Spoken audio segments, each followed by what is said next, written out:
किसी भी एग्जाम के लिए आप क्या सोचते हो, क्या इंपॉर्टेंट है?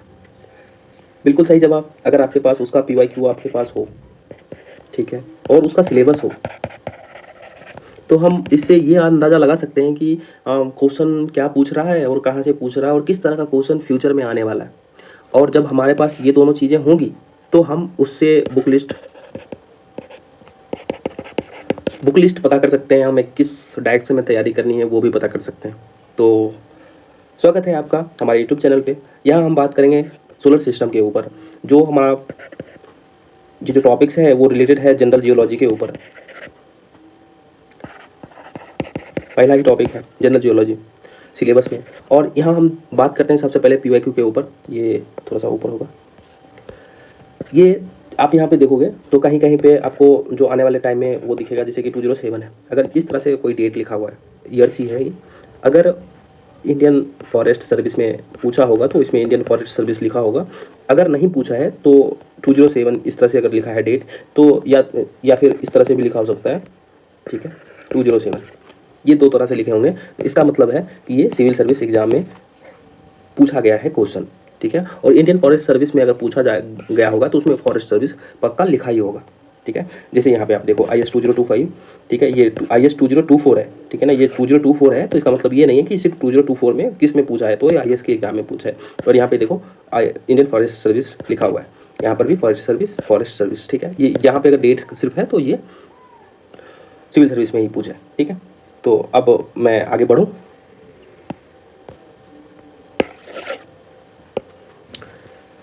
तो सबसे पहले शुरू करते हैं, हमारे पास जैसे कि हमने बात करा PYQ से ही शुरू करते हैं।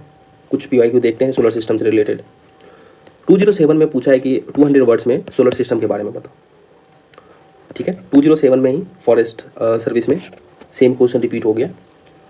फॉरेस्ट सर्विस 2021 15 मार्क्स में पूछा है।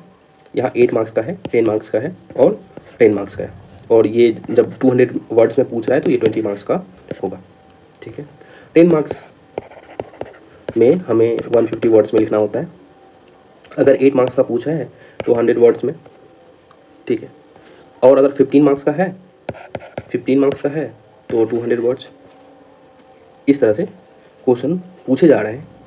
और मे भी हो सकता है कि 250 वर्ड्स में भी आपको कहीं कहीं देखने को मिले, ठीक है। तो मैंने जो सिंपल चीज़ें हैं वो आपको एक्सप्लेन कर दी। अब इसमें टाइम के बारे में भी थोड़ा बात कर लेंगे, बट अभी क्वेश्चन देखते हैं सबसे पहले। 2021 में जो क्वेश्चन पूछा है कि स्ट्रक्चर बताओ, कंपोजिशन बताओ, एलिमेंटल डिस्ट्रीब्यूशन बताओ सोलर सिस्टम का, ठीक है। लोगों में कन्फ्यूजन क्या रहता है पता है? जब वो यहाँ पे क्वेश्चन इन्होंने पूछा कि एलिमेंटल डिस्ट्रीब्यूशन बताओ, तो लोग आंसर करते हैं क्लासिफिकेशन के ऊपर, प्लानेटरी क्लासिफिकेशन किस तरह का है वो आंसर करते हैं। बट क्वेश्चन ये नहीं है। क्वेश्चन है जियो केमिस्ट्री पूछ रहा है सोलर सिस्टम का, ठीक है, उसको आंसर करना है। इंडियन फॉरेस्ट सर्विस 2023 पूछ रहा है कि रीजन बताओ, डिफरेंस बताओ किसमें, टेरेस्ट्रियल एंड आउटर प्लैनेट, ठीक है। इनर प्लैनेट और आउटर प्लैनेट जो है उसमें डिफरेंस बताओ और उसको रीजन भी बताओ उसका, ठीक है। ये क्वेश्चन है। 2024 इसमें पूछ रहा है कि discuss to widely accepted theory of origin of earth. तो ये तो इसका टॉपिक्स नहीं है। ओरिजिन ऑफ अर्थ ये अलग ही सिलेबस का पार्ट्स है, ठीक है, जनरल जियोलॉजी में ही है बट अलग टॉपिक्स है। तो ये क्वेश्चन यहाँ नहीं है, सोलर सिस्टम का नहीं है ये क्वेश्चन। और कह रहा है कि the position of all planets with the solar system. हाँ, यहाँ से हमारा क्वेश्चन शुरू हुआ। Right the important fact about earth, ये भी क्वेश्चन है, ठीक है। इंपॉर्टेंट फैक्ट अबाउट अर्थ ये भी इसका नहीं है, यहाँ पर भी इसको काट देते हैं। The position of all planets with in the solar system ये पूछ रहा है। 10 मार्क्स है तो आप देखो यहाँ पे टू वाइडली एक्सेप्टेड थ्योरी पूछ रहा है, तो ये अलग ही पार्ट हो गया, फिर ये अलग पार्ट है, फिर ये अलग पार्ट है, 3 पार्ट में क्वेश्चन है।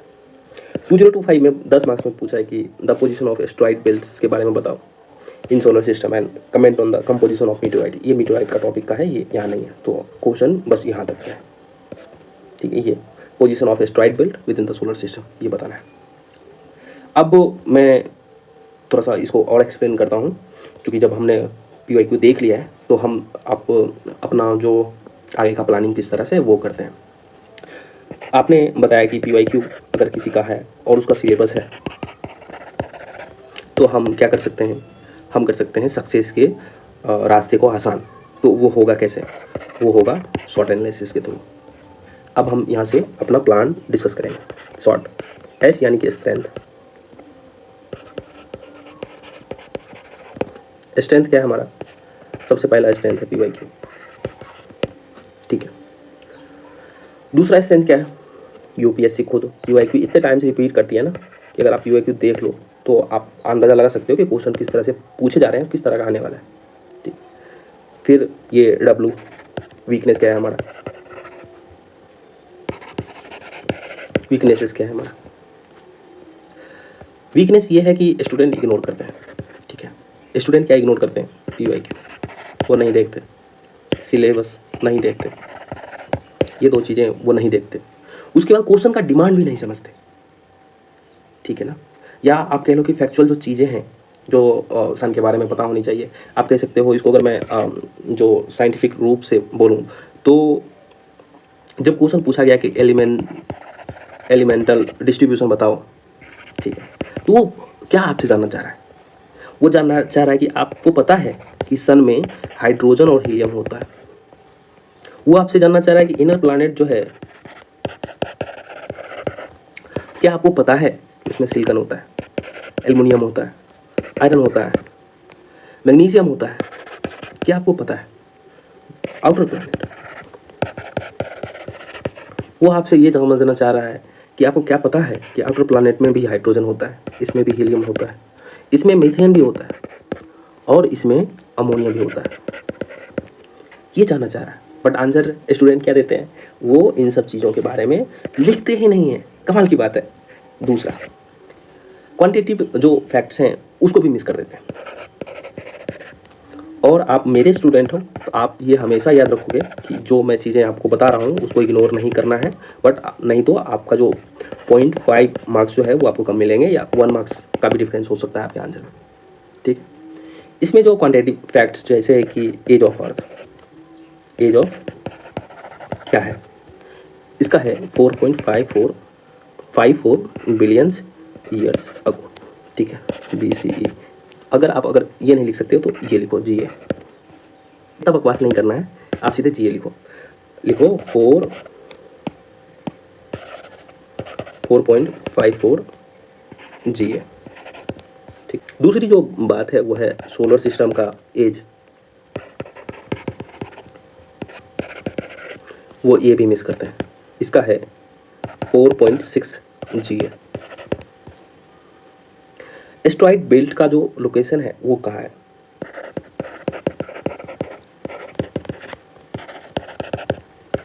वो है 2.1 to 3.3 एस्ट्रोनॉमिकल यूनिट। इतना वाइड स्पेस में वो फैला हुआ है। अर्थ की डेंसिटी क्या है,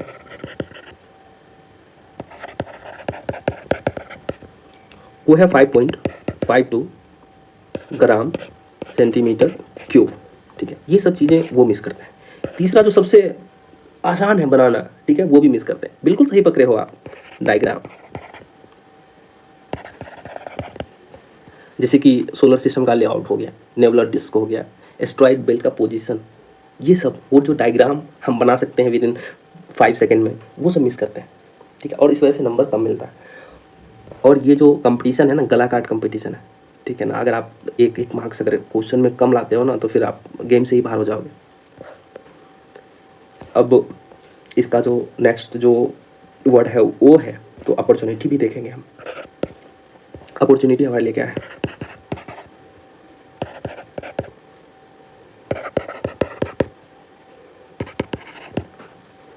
अपॉर्चुनिटी है कि हम खुद से गैस कर सकते हैं कि क्वेश्चन किस तरह का आने वाला है। फ्यूचरिस्टिक क्वेश्चन जो हो सकता है हम उसको गैस कर सकते हैं। कैसे, क्वेश्चन ड्यू है, किस किस डायमेंशन पे क्वेश्चन अब तक पूछा ही नहीं गया है, तो वो हम इजीली गैस कर सकते हैं, ठीक है।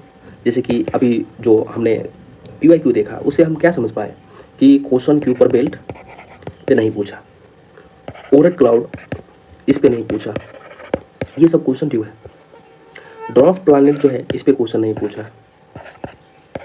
ड्वार्फ प्लैनेट इस पे क्वेश्चन नहीं पूछा। सोलर सिस्टम का फॉर्मेशन का एविडेंस जो है उस पे क्वेश्चन नहीं पूछा, ठीक है। ये सब क्वेश्चन जो है ये नहीं पूछा है, मतलब इन फ्यूचर में भी इस पे भी क्वेश्चन पूछा जा सकता है, तो हम क्या करेंगे, इस पे भी आंसर अपना बना के रखेंगे। थ्रेड क्या है, थ्रेड समझते हैं, थ्रेड क्या है ये भी तो हमें देखना होगा। क्वेश्चन पूछ क्या रहा है, डिमांड ऑफ क्वेश्चन क्या है, आंसर हम क्या करते हैं, ये सबसे मेन थ्रेड है। जैसे कि मैं एक क्वेश्चन आपको दिखाता हूँ और मैं आपसे पूछता हूँ कि आप इस क्वेश्चन को किस तरह से समझ पा रहे हो। अभी हमने इसे ऊपर ऑलरेडी डिस्कशन किया है, बट ठीक है फिर से मैं इस क्वेश्चन को दिखाता हूँ। कह रहा है कि discuss the structure, composition and elemental distribution of our solar system. ये जो वर्ड है ना, एलिमेंटल डिस्ट्रीब्यूशन, लोग क्या समझते हैं, मैक्सिमम जो स्टूडेंट है ना, इसका आंसर क्या लिख के आएंगे पता है, वो लिखेंगे प्लानेटरी क्लासिफिकेशन बता के आएंगे। ठीक है, प्लानेट का क्लासिफिकेशन किस तरह से वो बता के आएंगे, बट क्वेश्चन ये है ही नहीं एक्चुअली, समझ रहे हो। क्वेश्चन यहाँ जो है वो पूछ रहा है कि भाई आप बताओ जियो केमिस्ट्री, इसका सोलर सिस्टम का जियो केमिस्ट्री बताओ आप।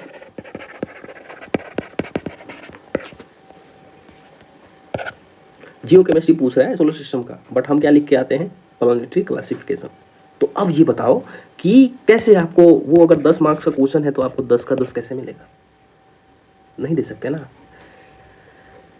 तो हम इसे क्या समझे, अब इतना तो हमने डिस्कशन कर लिया है, तो इससे हम क्या समझे, थ्रेड बी फॉरवर्ड क्या होगा हमारा, आगे हम किस तरह से तैयारी करेंगे।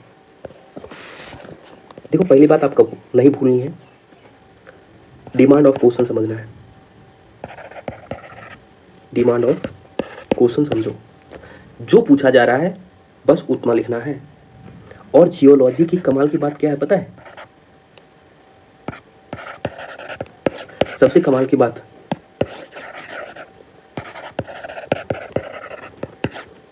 ये साइंटिफिक सब्जेक्ट है, क्वेश्चन डायरेक्ट होते हैं।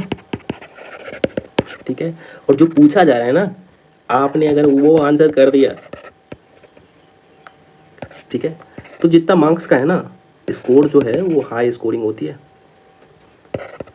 10 मार्क्स का है, 100% स्केलिंग पे आपको मार्क्स मिलेंगे, 10 का है 10 मिलेंगे, 10 आउट ऑफ 10।